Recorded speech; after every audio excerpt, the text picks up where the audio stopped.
This is a story, a true story, about two powerful African predators. One is the black eagle. On a wingspan wider than a man is tall, it cruises the cliff faces and kills with grace and suddenness. It flies as if it owns the air. The other animal is a cat, the caracal lynx.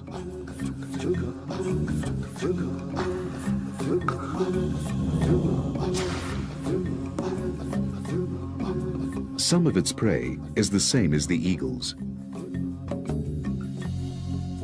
Sometimes the prey has been known to be an eagle.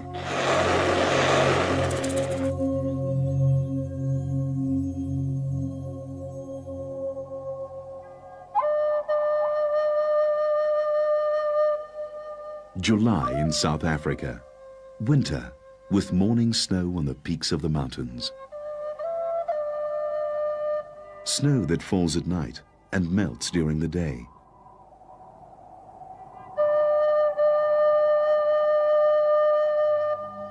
Feeding the streams and rivers that run through the mountains like arteries, supporting life. Some of it spectacular. A female black eagle with her prominent yellow eyebrow. Her name is Emuyeni, Zulu for from the wind.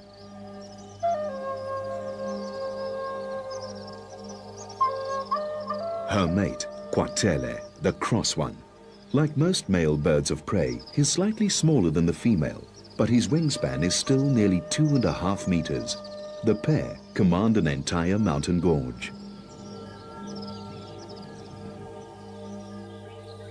It's a place where, in winter, colorful aloes grow and colorful birds feed on them, Cape weavers and white-fronted sunbirds.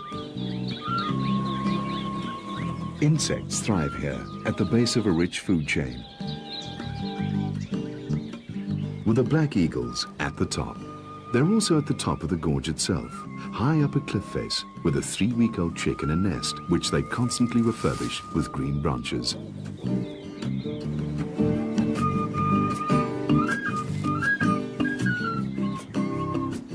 Kwatele and Emuyeni are in the process of rearing a chick. Black eagles mate for life and, unless something goes badly wrong, produce one new black eagle every winter.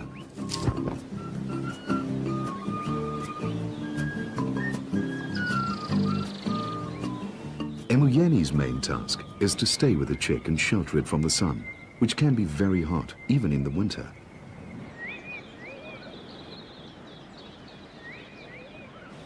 Hot enough for agamas to come out and sun themselves, and for malachite sunbirds and rock pigeons to cool off in the river.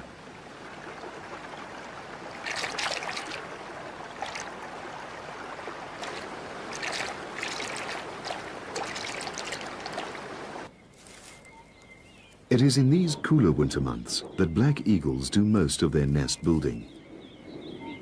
Not just the nest. Nests.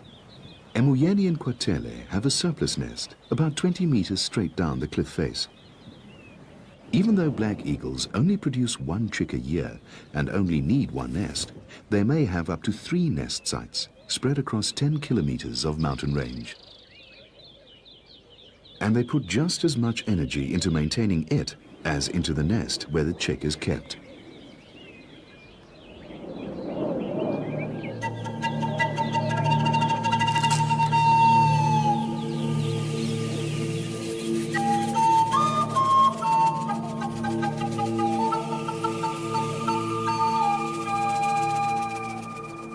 Some of the branches they pick off the mountainsides are heavier than the eagles themselves. In a way, though, they seem to enjoy it, as if the whole effort were just an excuse for a virtuoso flying display. The local rock hyraxes or dussies watch closely. They, after all, are the black eagle's main prey.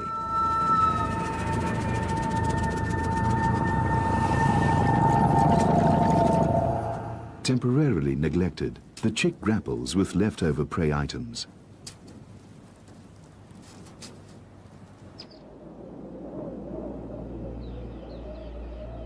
Kwatele's display does not go unnoticed. The gorge forms the core of the caracal's 16 square kilometer territory. Averse to the daytime heat, he will rest in the cool shadows, but little will elude his sharp senses. The nest, however, is well out of reach, and if the chick is in danger from anything, it's from overexposure to the sun.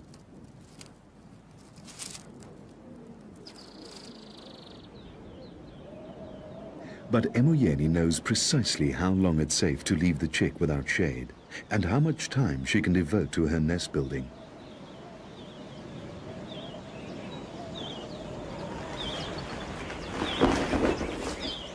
It's unclear exactly why black eagles build these extra nests. They could be outposts which enhance the bird's claim on the territory, or just be emergency spares.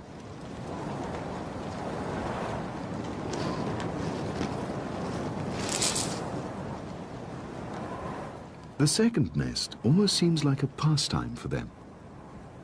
Kwatele is tireless in bringing in sticks, and Emoyeni meticulous about their arrangement.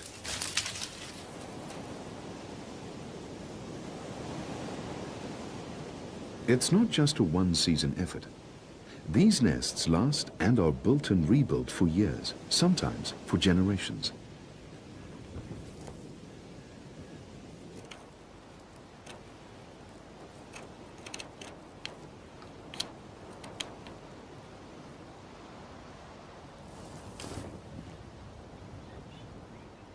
The hungry chick will have to wait his turn. Fortunately, Kwatele isn't so preoccupied with the second nest that he forgets to hunt. And in the afternoon, he flies out.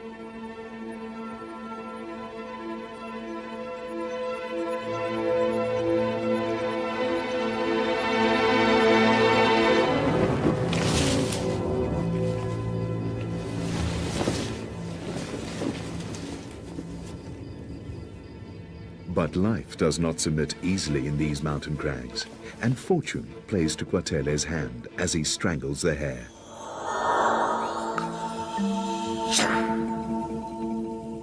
Kwatele too must be wary, for the caracal is an opportunist whose reputation haunts the rocky outcrops.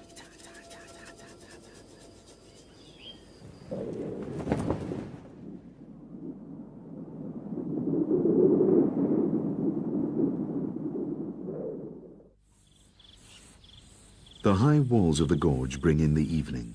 It's late afternoon, and the valley is already in shadows. And it's now, at last, on the still sunny cliffside, that the chick is fed.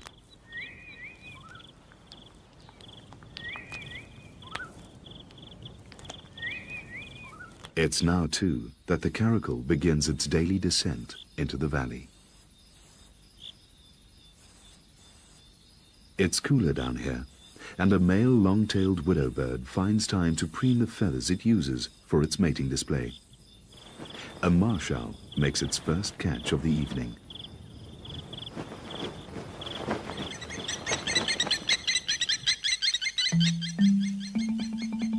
And out on the grassland, the caracal begins its hunt. A caracal is a very special kind of cat. It's not particularly large, it's a species of lynx after all, but in terms of stealth, agility and sharpness of senses, it's one of the most efficient cats in the world. Twilight is the caracal's morning.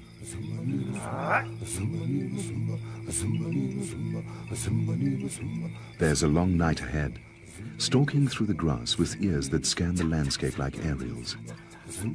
They pick up a flock of guinea fowl.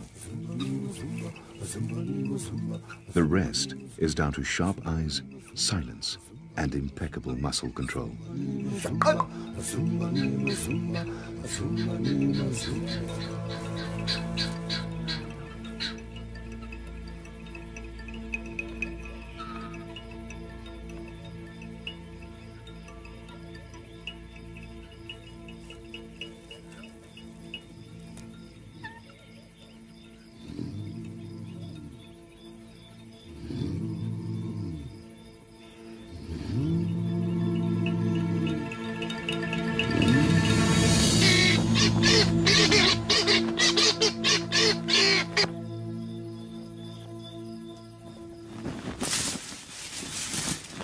Like most felines, the caracal will play with his subdued quarry before dealing the final blow.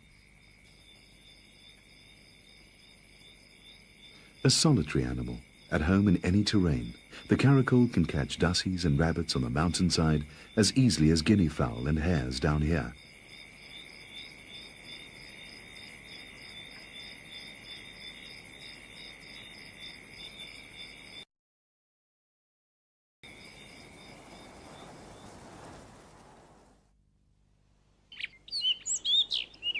It's now the end of August, when the rock thrushes start to sing. And the spring rains have brought grass to the valleys. And with the grass comes a change in mood. The dry winter is over, and it's time for sprouting, blossoming, breeding. Stony hollows turn into clear pools.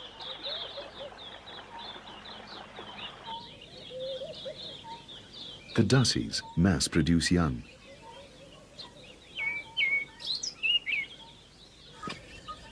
So do the guinea fowl. All appears to be normal, except for the black eagles. They're mating.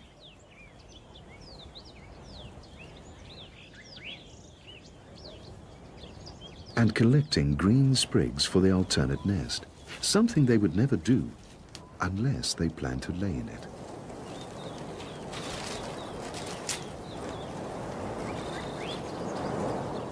This is completely unnatural. While most animals are breeding now, black eagles are supposed to breed in the winter. It's as if somehow the obsession with a second nest has overtaken their instincts. It's an early spring, and a particularly rich one.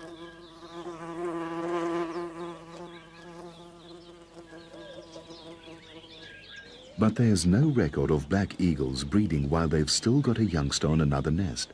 And there's no knowing what will happen to that youngster if Emuyeni and Kwatele put all their effort into an out-of-season chick. It's an immense gamble. Most black eagle nests lie exposed on the sheer cliff faces with little protection from the scorching summer sun. Nevertheless, Emuyeni and Kwatele seem to be going ahead. He prepares the second nest, while she sees to the chick on the first.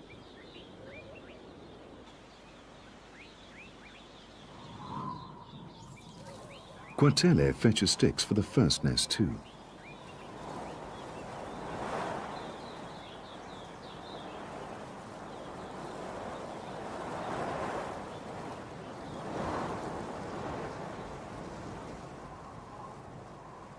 And he keeps up the nest maintenance, while she removes food scraps before ants find them.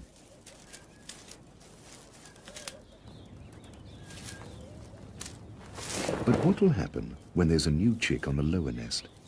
Black eagle chicks normally develop when the weather is coolest. The new one will be growing up as the days are heating up.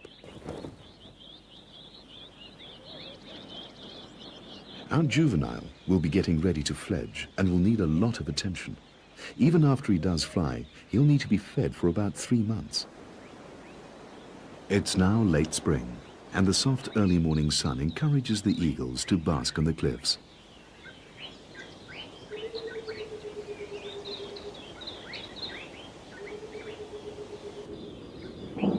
But a sure sign of summer's imminent approach is its vanguard of storms. Thunderstorms.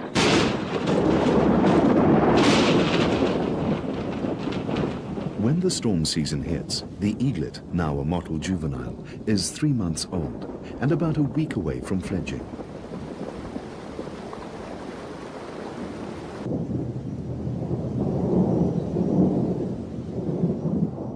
The storms stop as suddenly as they started. The eagles are left dripping, and the rivers bulging.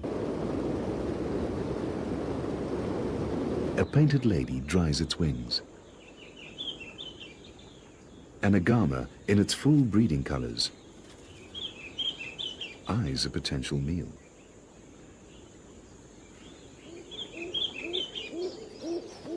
Rock pigeons mate. As the juvenile eagle watches, more aware now of life beyond his nest.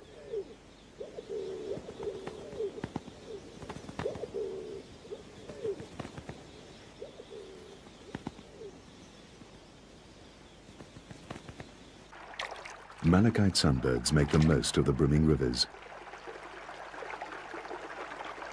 The whole country seems full somehow. Gladioli on the mountainsides and rare elephant ear flowers take up the spaces between the rocks. Paradise flycatchers have flown down from the north for the breeding season and have built their nests safely under the tree canopy.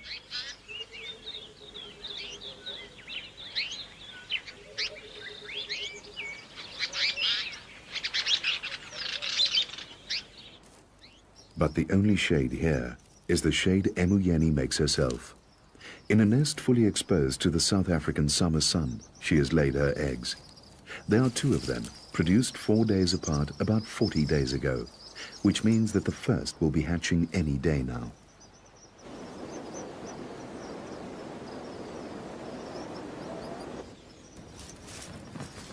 Meanwhile, the juvenile is exercising for his maiden flight. So far, the first ever recorded attempt by black eagles to do what's known as double brooding is succeeding.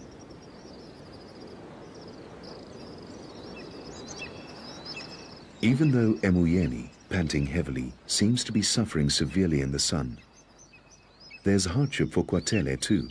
These days, the juvenile is hungrier than ever, and only his father is free to hunt for him. Kwatele brings the rabbit to a spot near the lower nest.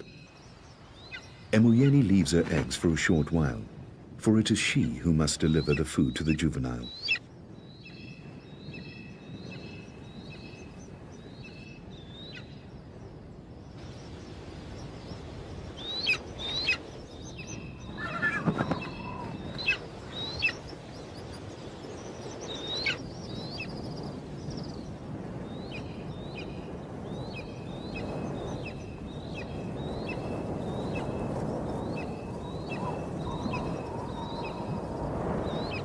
The rabbit's heavy, half the weight of Emuyeni herself, and the nest is just a shelf on a sheer cliff. There's no room for error.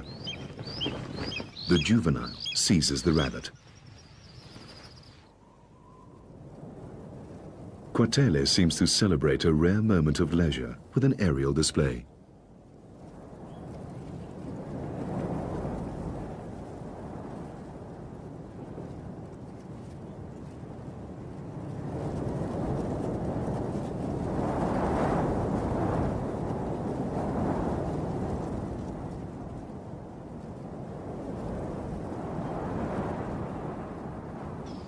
Even though he'll be fledging soon, the juvenile still isn't very good at feeding himself.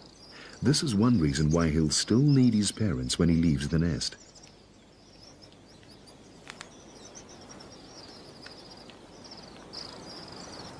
As Kwatele watches, and the juvenile acts his age, Emuyeni quickly feeds herself. She has little time, as she must return to protect her eggs from the sun. Late afternoon shadows begin to bring relief to the valley. Red-winged starlings bathe in the river. And the juvenile, now fed and frisky, pretends a stick is a dussie or a rock rabbit.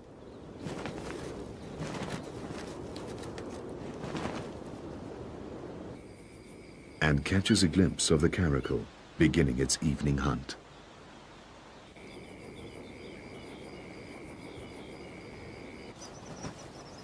The juvenile finishes off the stick by strangling it with his talons.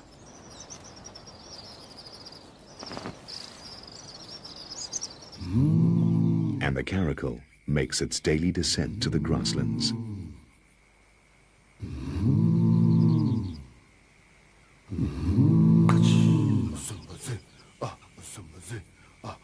The cat's all ears again, and eyes, and coiled muscles.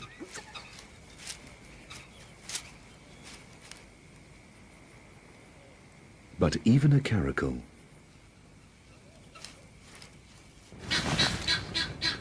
fails sometimes.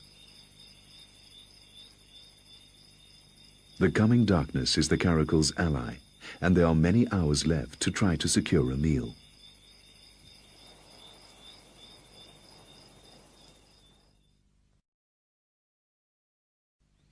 Black eagles aren't the only big, elegant birds soaring among these cliffs. Much more common are the Cape griffon vultures, which start the day by soaking up the morning sun. They nest in colonies, and their chicks grow up in noisy playgroups.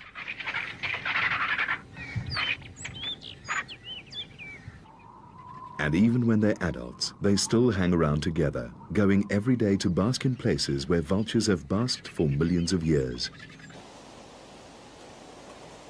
For the eagles at the gorge, something's happening that's never been known to happen before. A black eagle chick is starting to hatch, while its 3-month-older sibling watches from the nest above. The shell is finally broken.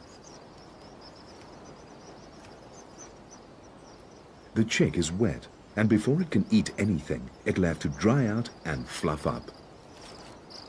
But there it is. A black eagle chick hatched in the heat of summer before its older sibling, a little higher up the same cliff, hasn't even left the nest. The juvenile is, of course, oblivious to the event, his attention drawn to swifts darting to and from their nests.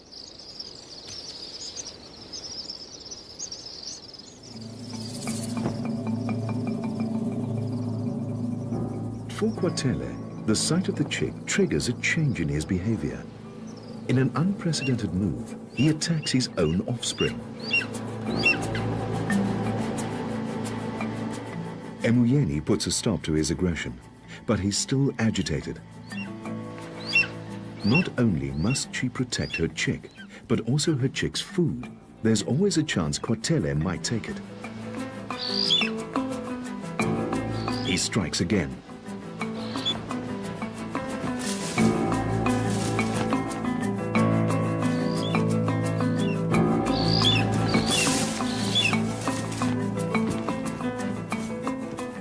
But with a newly hatched chick alone in the blistering sun, Quatele is forced back to the lower nest.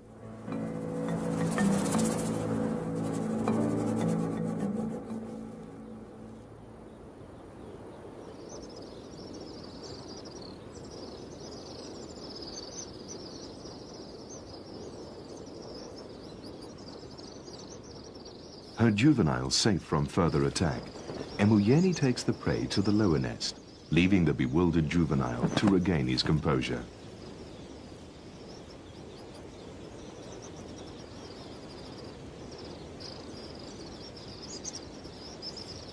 The chick gets its first meal.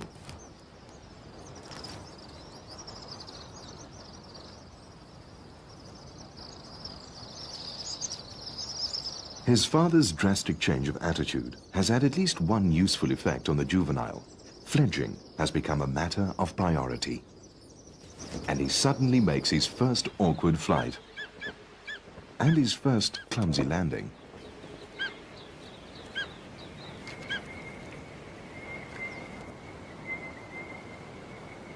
He's now at the equivalent of his toddling stage, when he's learning what his wings can do.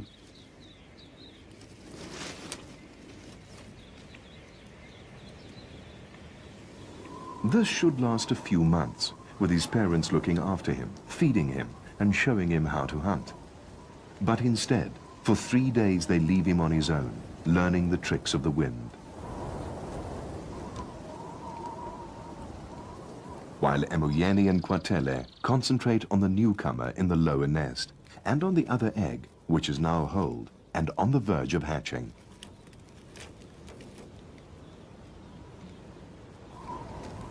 So, on the 3rd day, with a second chick about to hatch, the juvenile is soaring over the gorge. When again, Quatele turns on his offspring.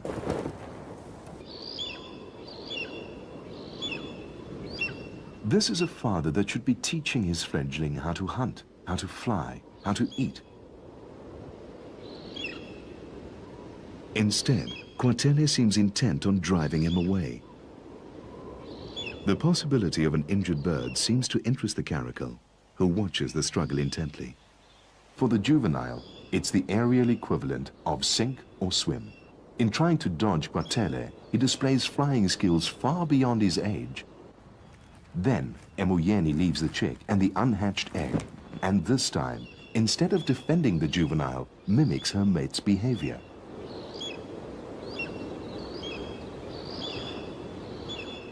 The chick is left to swelter in the sun. And not so many months ago, this was a chick. Emoyeni and Quatele hunted for him, fed him, shaded him, kept his nest fresh, and brought him up to fledging. He's a fine young eagle. And now they're doing this. Unless it's just muddled instincts, it would be hard to say exactly why.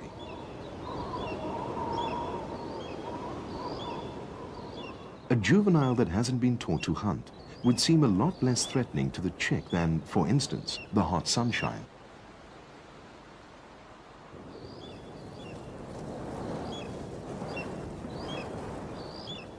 The juvenile is finally forced to land, while the caracal watches.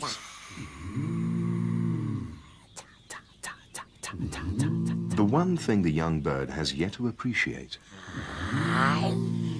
are the specifics of the world's dangers.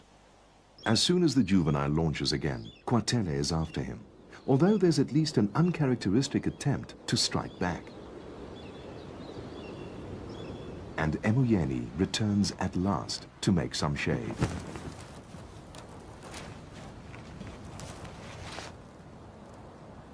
Finally, the juvenile takes the hint and leaves the gorge, the only world he knows. After traveling about 2 kilometers, he lands in a strange place. He's on his own now, an outcast. Unless his parents feed him, he won't eat. Unless they protect him, he will be vulnerable to predators. Evening sets in. The male widow bird displays his tail as the caracal begins the night's hunt. The widow bird sounds the alarm.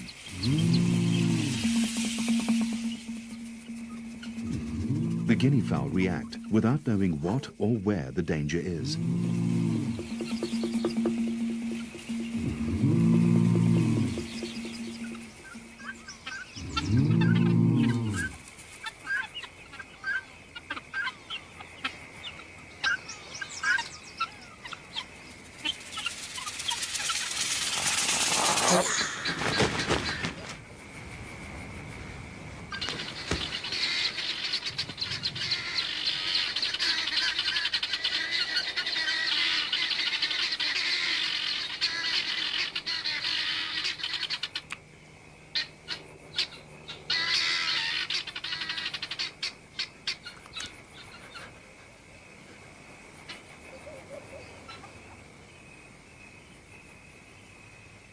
The night passes.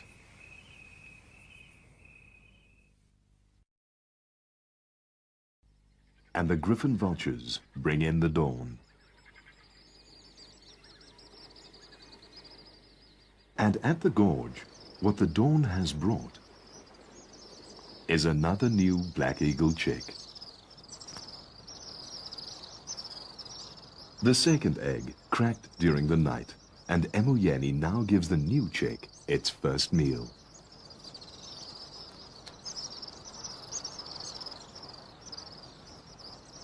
The hatching of the second chick coincides with the breeding of other birds in the gorge. A rock pigeon, for example, dispensing her crop milk.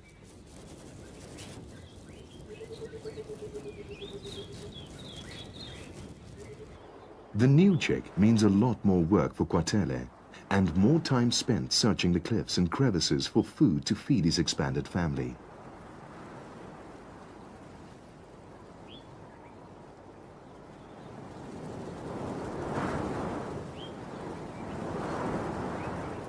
The juvenile uncharacteristically sleeps on the ground, unaware of the dangers lurking in the cliffs. He doesn't know better. Quatele spots something.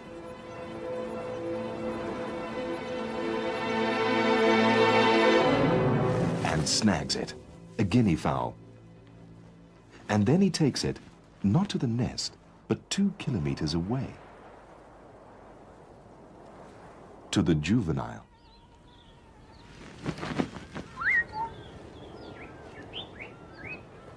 And that explains what he and Emuyeni were trying to do. They just wanted the juvenile out of the gorge, away from the chicks.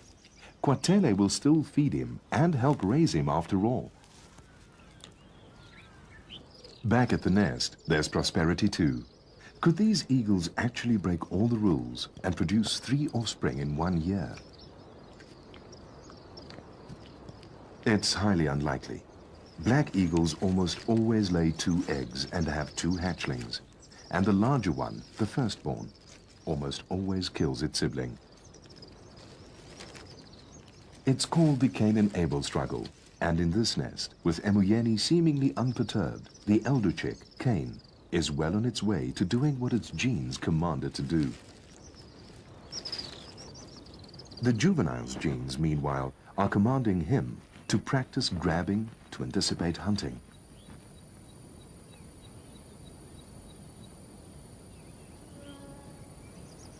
Emuyeni takes the brunt of the heat on a nest she can't leave.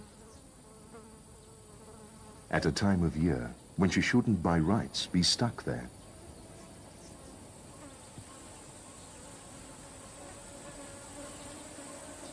But down at the stream, Quatele at least can get a little relief.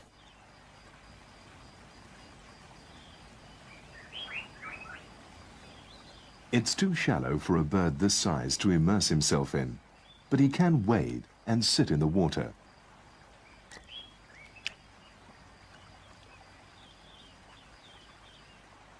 All Emuyeni can do in the heat is tidy the nest, watch over the chicks, and make sure they're shaded. She might be tempted to join her mate, and probably would in a normal year.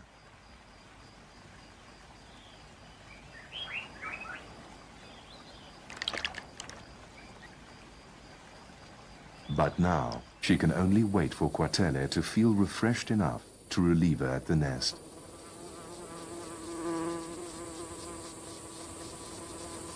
But the South African summer often brings its own relief.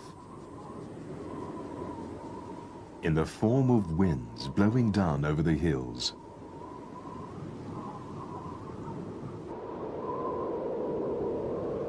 Winds Quatele can ride.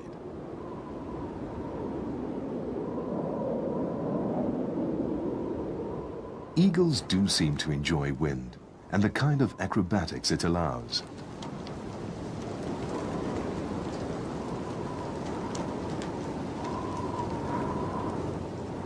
That is, they seem to enjoy it up to a point.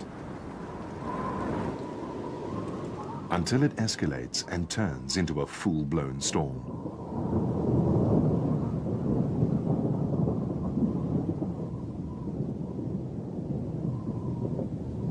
Then, Quatele can only sit it out. Which means no hunting at a time when Emuyeni, the chicks and the juvenile are all depending on him. So he has no choice. Even in this wind and blinding mist, he has to hunt.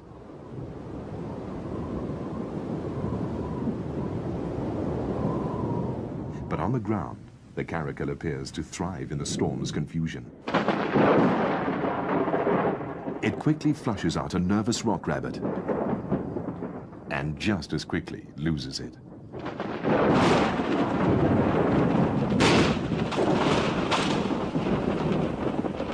The hills echo the coming storm, but over large parts of the landscape, there's no rain.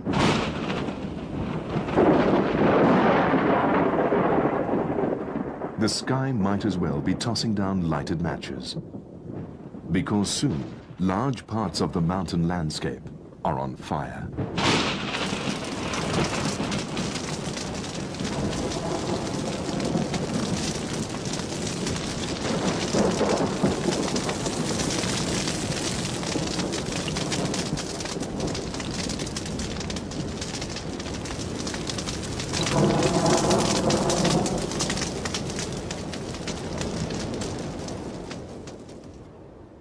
mourning,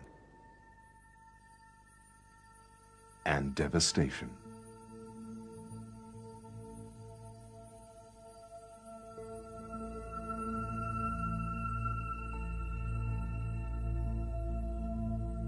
Quatele caught nothing yesterday, and today there's just bleakness. The family has not eaten in almost 2 days, and the fires are still burning.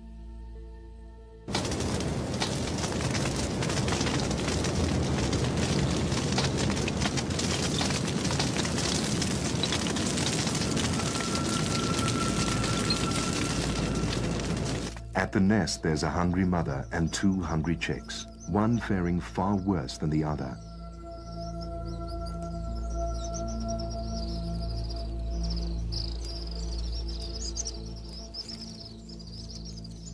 The fire is getting closer, but the fire and even the sun are less threatening now than starvation. Emuyeni can't wait any longer. Red-winged starlings mob her as she starts off.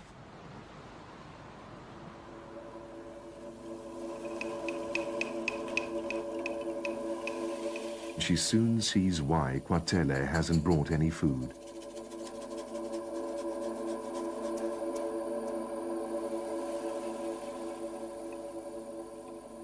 In the nest, the dominant chick, Cain, continues its ruthless quest to be the sole survivor.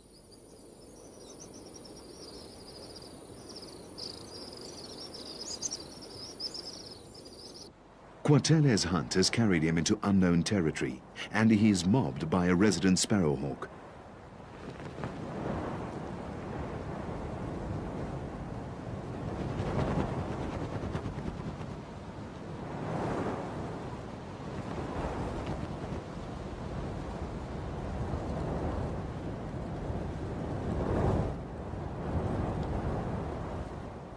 Finally, an unburned stretch and a rabbit. The attempt is foiled. The sun's getting hotter, but the eldest chick's drive to kill its sibling is so strong that even this heat doesn't stop him. Emuyeni searches the barren landscape.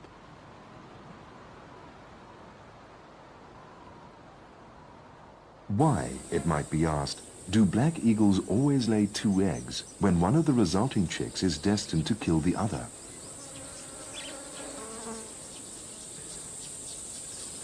Insurance, maybe? If something goes wrong with one egg, there would be a spare. But added insurance can only go so far. It can't change the fact that this is the wrong season to have offspring.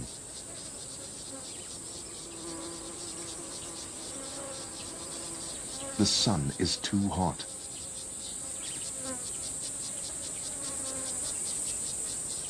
And now, even Cain starts to falter.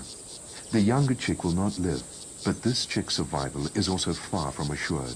It needs food, and most of all, it needs shade. Emuyeni too is desperate. There's no food in the usual places, no life. It's a last resort, but there is the griffon vulture colony, with its stock of chicks.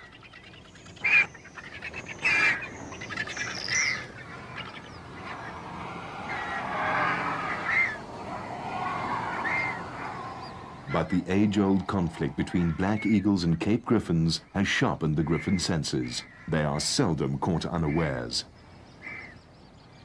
Emuyeni must find food and get back. Immediately.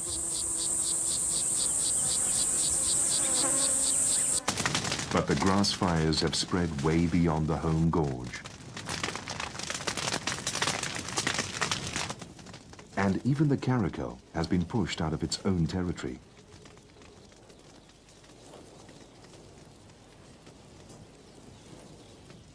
And is now moving towards the gorge, where the juvenile eagle is sitting.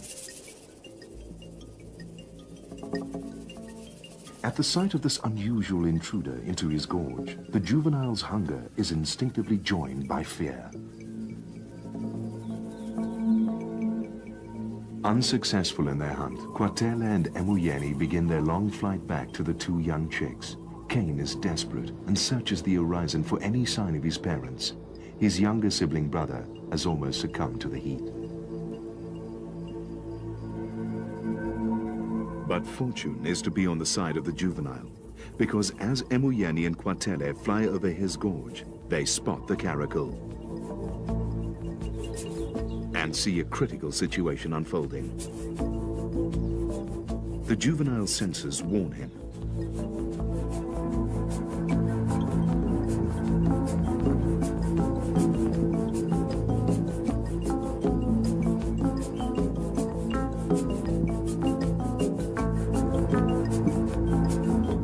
Emuyeni swoops at the cat, and it dodges into a crag. Quartele judges his moment carefully.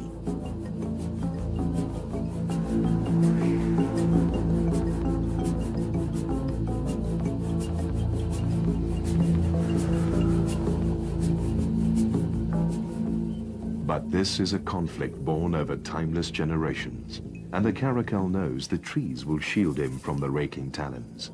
Emuyeni and Quartele manage to chase it to the other side of the gorge, but no further. It stands its ground. The cat would be less of a threat to the juvenile had he not been forced out of his home gorge, where there would always be at least one parent looking out for him. But now, all the caracal has to do is wait and watch. Because the juvenile's parents will have to leave at some point and go back to the nest.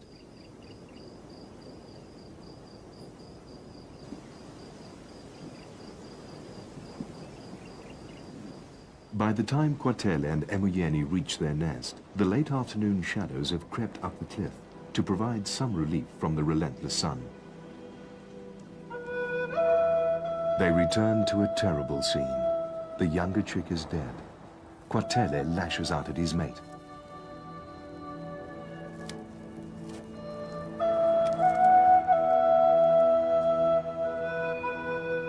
But it is Emuyeni who rules the nest, and it is she who must deal with the day's misfortunes. As she begins to pick up the dead chick, Quartele leaves.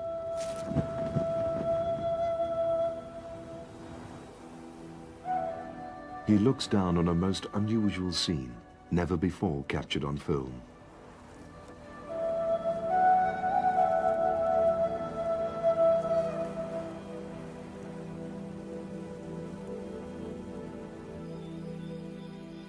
The storm is over and the fires have burnt themselves out. Once again, a quiet summer night. The caracal begins its prowl. The moonlight helps. Although even on the darkest nights, a caracal can find prey.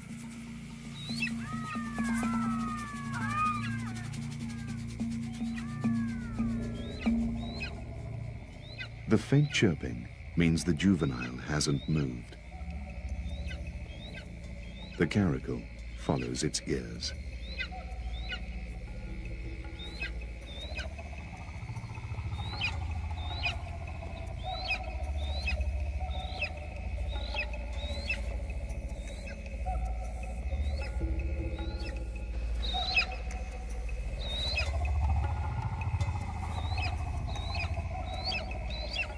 A few clouds start to drift across the moon.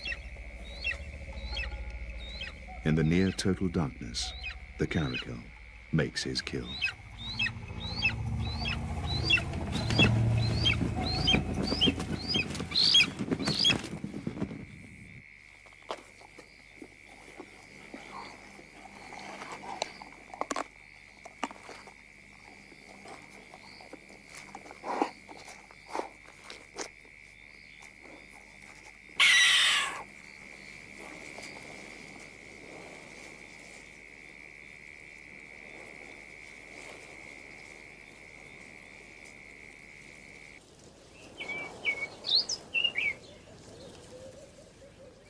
Morning. And back at the Eagle's Gorge, Cain has survived the night, but he needs food desperately. Emuyeni and Kwatele have been hunting together since early dawn. They finally spot something that has survived the fires and come into the open.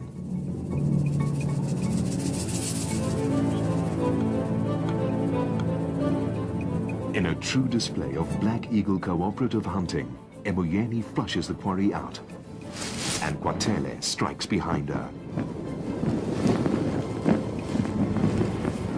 Throwing caution to the wind, he recklessly tumbles down the cliff, gripping his prey. A rock rabbit.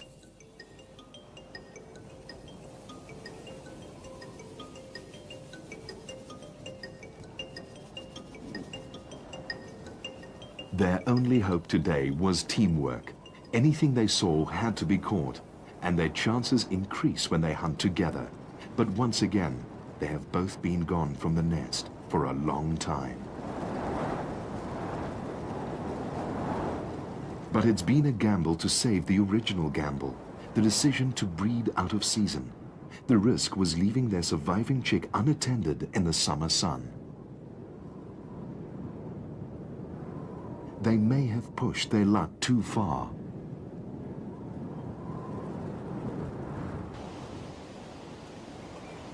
When they finally get back to the gorge, and to the cliff where they ambitiously built their 2 working nests, they find the second chick, dead.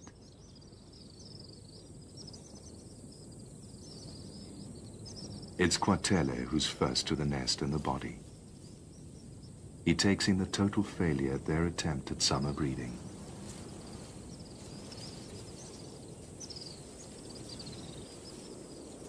As hungry as he is, Kwatele abandons the rabbit.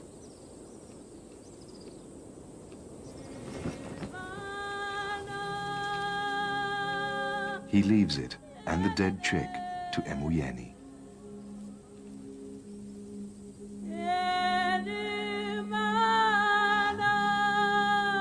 Her reaction in the end is a little more practical.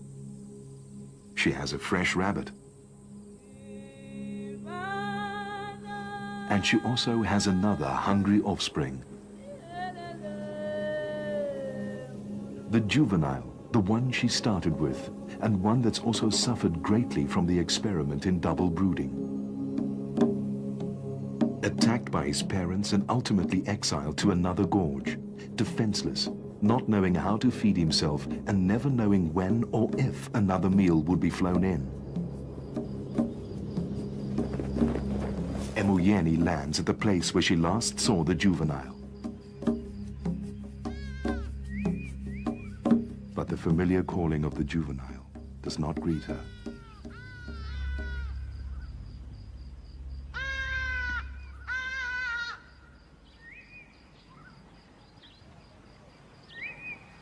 This year, the black eagles gambled with their breeding and ended up losing everything. 3 chicks hatched, 3 died.